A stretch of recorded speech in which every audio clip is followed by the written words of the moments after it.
My name is Blanca Romero. I had the privilege of growing up in different countries. My father was a diplomat, so we traveled and moved every 3 to 4 years. That gave me a lot of exposure to different societies, different cultures, different backgrounds, people from different areas and different ways of thinking. I spent quite a bit of time in South America, in different countries in South America, as well as in the US. I did my high school in Texas, and that had I would say, a big cultural impact. My grandmother is a very religious person. However, my mom is somewhat religious. My father was an agnostic Catholic, so I was brought up in the Roman Catholic faith. I did not go to religious schools until high school, in which I did go to a Roman Catholic high school. My entire life I had questions. So when the age of 6 came in Roman Catholicism, you do what is called the First Communion. And my mom wanted me to wait until I was a little bit older so I could understand what the meaning of that was, which is accepting Jesus into your heart as your Savior and Lord. And when I was 9, she put me in classes to prepare me for my First Communion.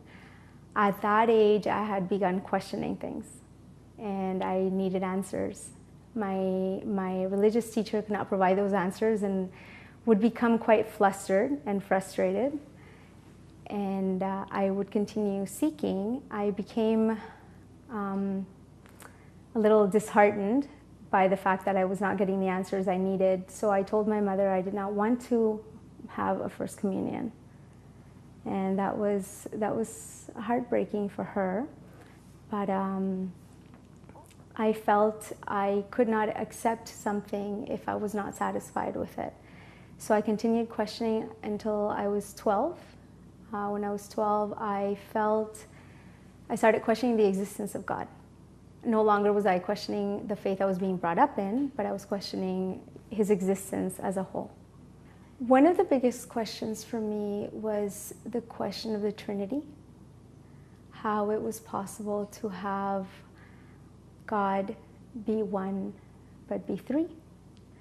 And I did a lot of research even in high school when they did put me in a Catholic school, a move which they did for 2 reasons. It was a very good school, and they also wanted to solidify the faith within me. I studied the teachings of St. Thomas of Aquinas, who did extensive writing on the Trinity and the concept and belief of the Trinity. Nothing was satisfactory. Many questions I had. I had questions about fasting, for example. We have a period of Lent before Easter in which traditionally we were supposed to fast for 40 days, and it had turned into giving up meat on Fridays or giving up, anything that you enjoyed, such as chocolate, for 40 days. So my questioning was, why is this happening? Why are we not following what the Bible says that we should be following? As I grew up and matured and read more, my questions became a little more complex. I began to question the teachings in Catholicism about our prophets. To me, a prophet had to be a perfect, if not almost perfect being, someone that I would aspire to emulate and try to become like that person. Yet, reading the Bible, the way that prophets such as Noah and Prophet Lot are portrayed was shocking. Some of the stories, and we never hear about that. When you're growing up, you go to church and you go to the concept that we have here of Sunday school. You don't hear those stories. You don't hear about them until you begin to read the actual book. And when you start asking questions, the answer that I would get is, don't worry about that. Let's look at this. or, oh, that was a mistake in the Bible. It will get corrected. And that was another thing for me, was how can there be so many versions of a holy book when, if we're created by God, He would tell us how to live, right? And how to gain nearness to Him. And there was contradictions within the book I had to read. And there was contradictions between my Bible and the next person's Bible. So those are a few examples of the questions that were unanswered. When I was in high school, I kept this more private. When I was a little younger and I was in middle school in Argentina, actually, I had a world religions teacher. That was a British school, actually. It was not a Catholic school. It was more of an Anglican school. And I had a fantastic world religions teacher who, that was the first time that I heard about Islam in an academic setting. And I found everything he said fascinating. I was 12 years old. And I would speak to him about my questions and my doubts. And he told me that growing up, he had also had questions and doubts, but he had, relied on his community to guide him back to Christianity. I didn't have the same outcome. In university, began attending different churches. I was really looking for guidance. And I thought maybe if it's not in Roman Catholicism, it will be in, the Episcopalian Church or the Southern Methodist Church or a non-denominational church. And I began to attend services in different churches and different settings, speaking to different people, speaking to pastors. And I could not put my heart at ease in any of those. So I just continued reading the Bible. Now, I met different Muslims in completely different places, whether it was an accounting class or in a psychology class.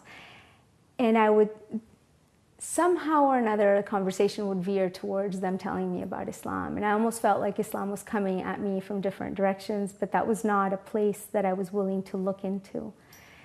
So one day at a gathering at one of my Muslim friends' homes, I saw the Quran sitting on the shelf, and I asked if I could read it. I took the Quran in my hands and I opened it to Surah Taha. And the second ayah of the surah says, "We have not sent down the Quran to you that you may be distressed." And that really spoke to me. I was going through a difficult time personally, and I continued reading. I couldn't put it down. And, the gathering went on, people were socializing, and I was sitting on the sofa reading the Quran. And so one of my friends got annoyed and said, "Just put it back," took it from my hands. That night, I dreamt of every ayah that I had read. And it scared me so much. I wanted nothing to do with studying anything with the Quran for a while. But it sparked something inside. And a few months later, a friend of mine mentioned offhandedly that they were going to the masjid for Muharram. I asked, "What is Muharram?" So, don't worry, they kind of dismissed my question. I asked again, and they told me the story of Imam Hussein. And by the end of the story, I was in tears. They could not understand what had happened inside me or why I would have any feelings towards a group of people that I had no idea about and no attachment to. They left to go to the mosque, and I quickly went online and I started researching, and I wanted to know more. I found different websites, both Sunni and Shia websites. I continued reading about Imam Hussein, his teachings, the Ahlul Bayt. I listened to speeches by Maulana Rizvi, who was here in Toronto. I was in Texas at the time. Anything I could get my hands on, I would. I had as many books as I could find everywhere. And I would spend countless nights reading, staying up till 2, 3 in the morning, just reading as much as I could about Islam. And at the same time, reading the Bible. I had found what that teacher had exposed me to interesting from the perspective that Islam was one of the 3 main monotheistic religions. I had never known that. Other than that, I had been brought up to believe it was a religion from those people over there. People who do not see the face of their wife until they marry her.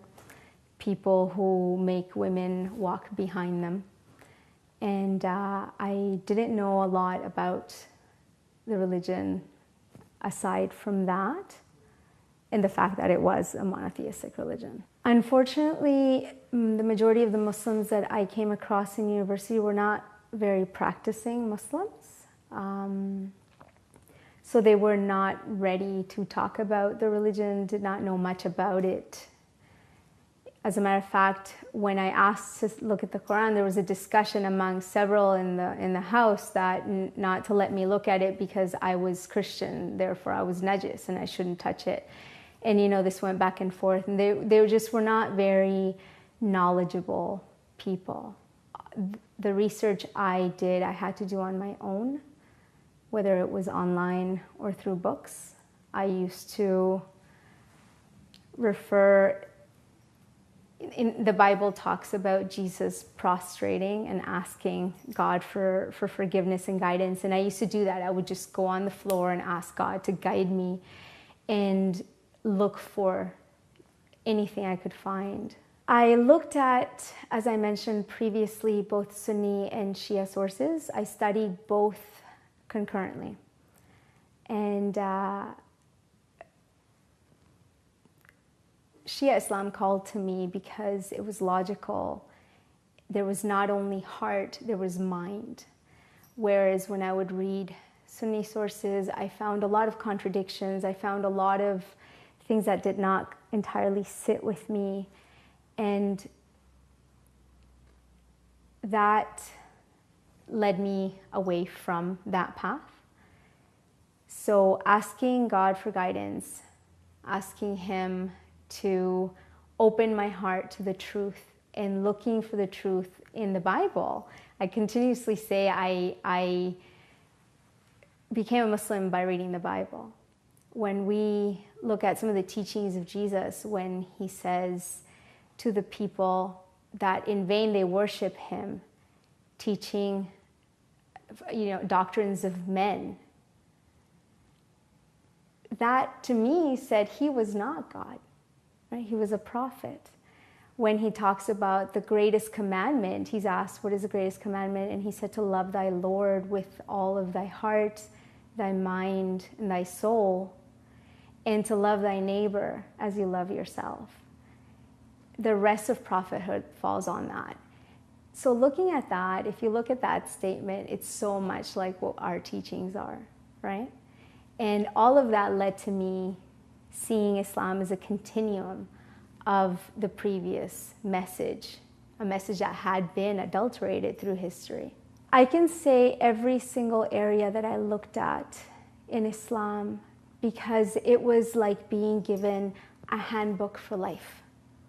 How to be successful here and in the hereafter. And I had never been able to get my hands on anything like that. It answered the questions about the unity of God. It answered the questions about prophethood and how prophets were pure. And their stories were what I had read, but they were pure versions of that.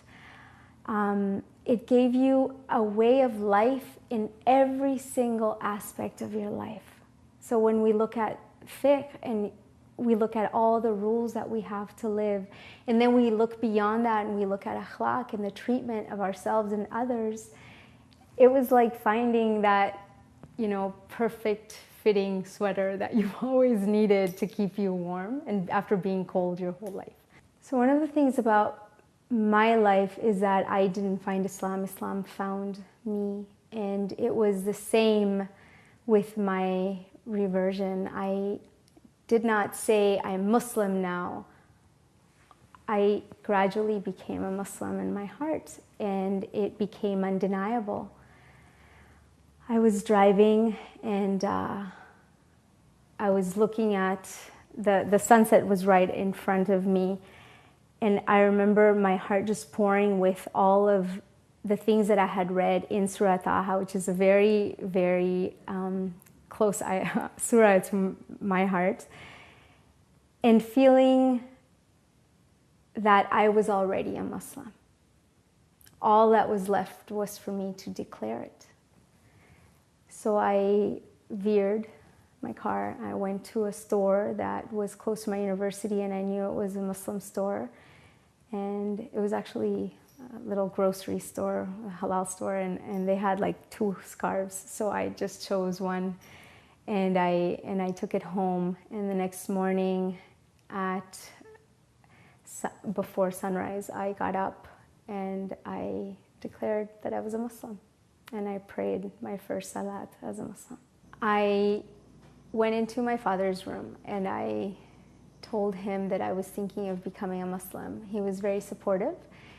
He told me that as long as I had a relationship with God, that was what mattered. And if this was the way that I needed to have it, then that was what he would support. And then he mentioned my mother would be very upset. I told my mother a few days later, and she was devastated. Not so much when I told her I was becoming a Muslim. The first thing she said was, but your parents are Catholic, and your grandparents were Catholic, and your great-grandparents were Catholic. And it reminded me so much of what the Quran talks about, that we will point at each generation before us. And I felt extremely bad in upsetting her so much, but I knew that I had to follow this path. So what I tried to do was to become the best daughter that I could be, to be the gentlest that I could be to her, and to be an example of the teachings of my faith so that she would be able to digest it a little bit easier. 3 months after I became a Muslim and I started wearing hijab permanently. Prior to this, I would wear it everywhere except when I was with my mom. But when I came to the conclusion that it had to be 100%, I told her, and that devastated her more than the news of me changing religions. It wasn't easy for her to stand beside me in public in Texas. It wasn't easy for her to see that her only daughter was now covered. She felt it was a backwards move. She felt I was self-oppressing, and that everything she had taught me to be was now being rejected. She taught me to think for myself. She taught me to be a strong woman. And she felt that by becoming a Muslim and covering myself, I was regressing in everything that her and women of her generation had fought for. Since I had gone through many phases during my childhood and teenage years, I think initially she did feel that way. I know my brothers did. That was very outwardly said. After so many years, I think she has now come to accept that it is a reality and that I will continue being a Muslim.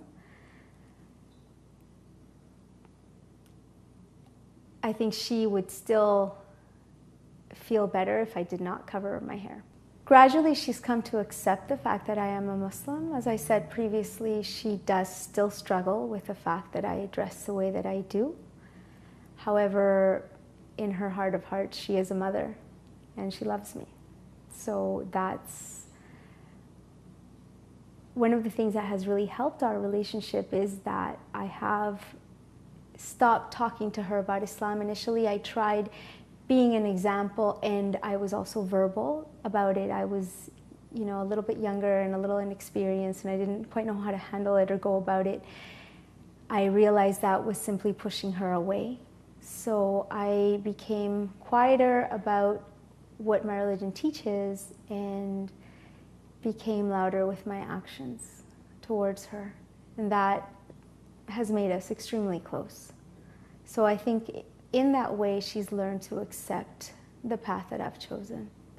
My grandmother tells me that I remind her of Mariam, right? So when she sees me, she tells me that I look beautiful just like Mary. And being as religious as she is, my grandmother prays 3 times a day. She gets up, she prays in the morning, she prays at noon, and she prays before bedtime. So I think her deep relationship with God has helped her understand so much more than other people. I think Texas is very diverse, but I think they're not diverse in their thinking as much. I had very strong reactions from my friends. I had a friend call me and ask me why I was wearing this rag on my head and to take it off. I had people who stopped talking to me. I had friends who told me that I needed to stop trying to be an Arab because they didn't understand where it was coming from. They felt they were losing me to something else. And their immediate reaction was to reject whatever I was doing. And I did lose quite a bit of friends. I gained a whole family though. When I first became a Muslim and I became a Shia, there was no alim at the center that was close to me. So there was no one to ask questions of. I would call others in different countries and nobody ever seemed to have time. So it was all on me to study and to research and to learn, and I became used to that. I do go to the masjid, I do listen to lectures, however I keep my studies. You know, one of the teachings that we have is that we will be questioned in the grave, and anything we learn through hearsay will not be with us, right? So it is our duty to seek out knowledge ourselves. I'm very open to answering any questions that people have. I, for years, mentored teenage girls, teenage Muslim girls, because I felt that part of our work needs to be inside and outside. I find inside our own communities, there's a lot of help that needs to be had, and I mentored them in ways of how to be practicing Muslims in this society. I am currently the only woman in hijab at the company where I work, in all of our locations across Canada. So I am very active in society within the Muslim community and outside. I do not necessarily go out and do dawah per se. I have spoken at interfaith events. I have given speeches at universities about Islam, and I have mentored our own teenagers as well. When I first started wearing hijab, I was told by some of the Muslim sisters, you will never get a job. So I became the only hijab-wearing teacher in the Dallas Independent School District. When I decided to work for the company that I am currently working at, I was told by Muslim women, take your scarf off for the interview. I did not. I got the job. My job was offered to me 3 hours after my interview. I don't feel we should live by what we fear others think and fear of us. It is all on how we portray ourselves and how we face the world and how we look at it. If I walk into a room feeling lesser than everybody else, everyone will think I'm less. I don't walk in that way. I think hijab is a source of strength, and it is something that is empowering to women. And when we embrace it as such, that is how others perceive us. After I had become a Muslim, I visited the Islamic Center for the first time. And I saw people who I knew from university that I felt were not practicing Muslims, and yet at the Islamic Center they had perfect hijab, and you know, the boys were all very well behaved and nobody was talking to each other, and it was not the picture that I would see every day at school. So that is when I decided to start working with the teens, because I find that is a very volatile age, and it is an age where everything you are gets tested and tried. And I felt if I could just find a way of helping them marry their Muslim self to their North American self, so they wouldn't feel they had to have two separate identities and be, one person at the mosque and a different person out in society, that you can be a strong practicing Muslim in society. And you can only do that by integrating. A message would be, especially for the girls and the women, to integrate into society. We don't always have to be in the background, at home, or researching in a lab without any interaction. We can be CEOs, we can be vice presidents, we can lead departments and be directors. But we cannot do that if we're always hiding or if we feel we're lesser. We have to understand how strong we are. And no one will close doors on you harder than you close them on yourself. So if you're willing to open those doors and walk through them, other people will embrace it. You cannot forget who you worship. The fact that you're going out into society means you're following the example of the strong women in Islam. Zainab was not at home hidden in a corner. Neither was Bibi Fatima. They were out in society. They were working with people. They were teaching people. They were educating. So if we understand that that is part of our Islamic identity and we draw strength from there, we don't have to fear we're going to fall into a place where we don't or should not go to. I find growing up we always have a generational gap with our parents, but in our Muslim societies here in the West, that gap is widened because it is not only generational, it is also a cultural gap. So an Iraqi 15-year-old girl who was born and raised in Toronto cannot really relate to her mother who was born and raised in Najaf and just got to Toronto 18 years ago, right? So I help to bridge that gap.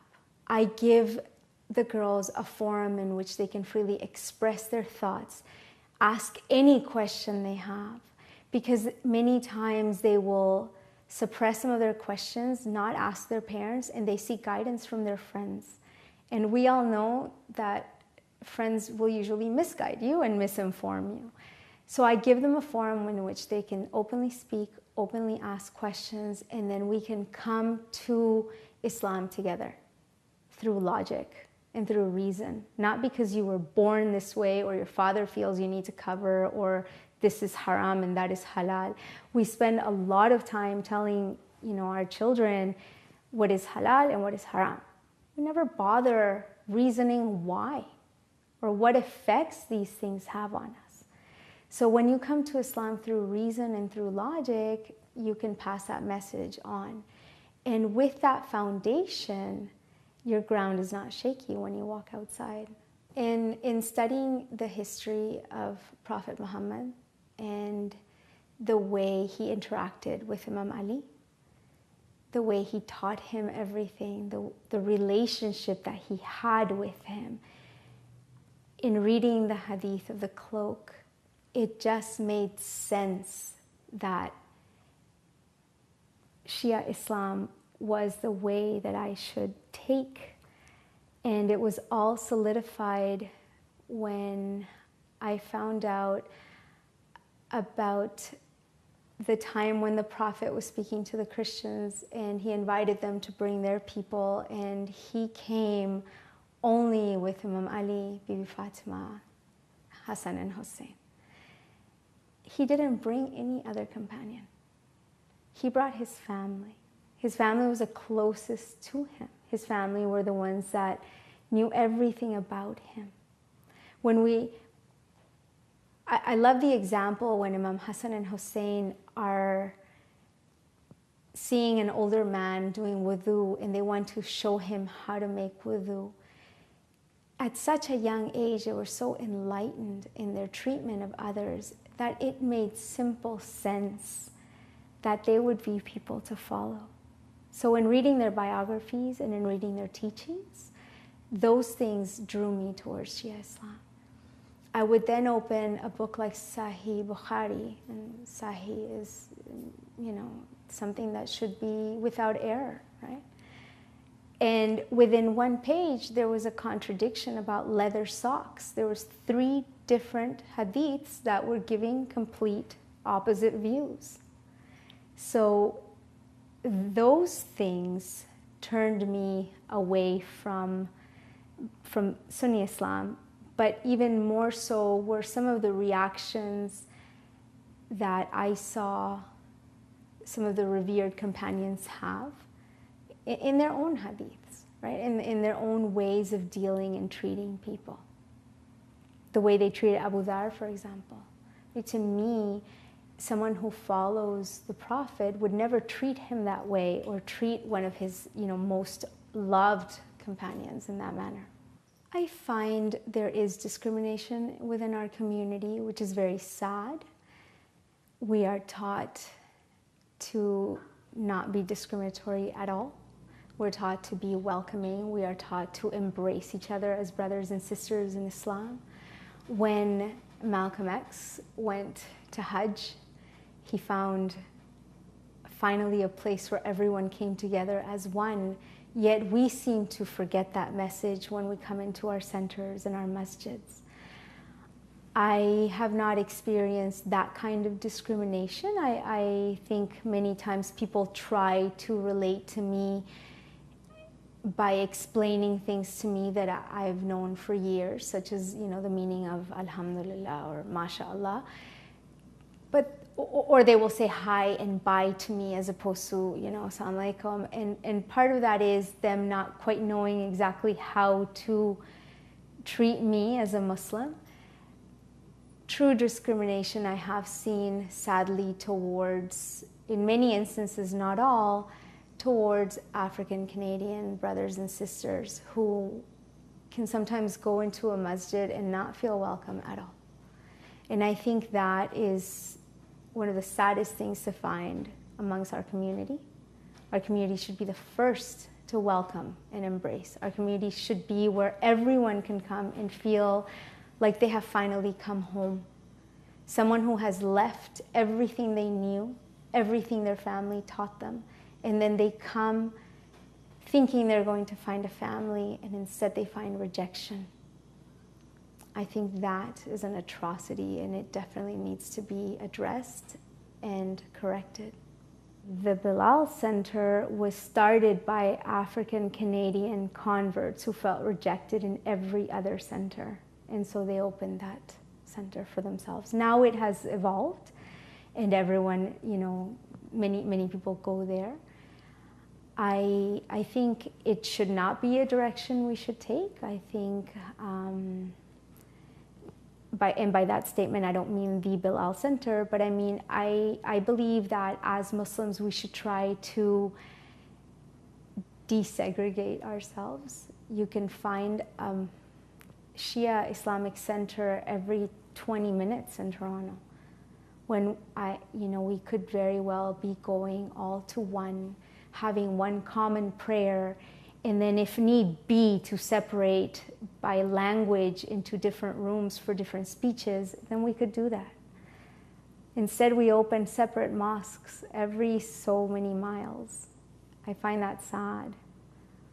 Many times we box ourselves in practicing the religion to a point where we can barely function outside in society. And one of the main teachings of Islam is that this message is not brought for us so that we are unsuccessful or distressed. It is for us to achieve success.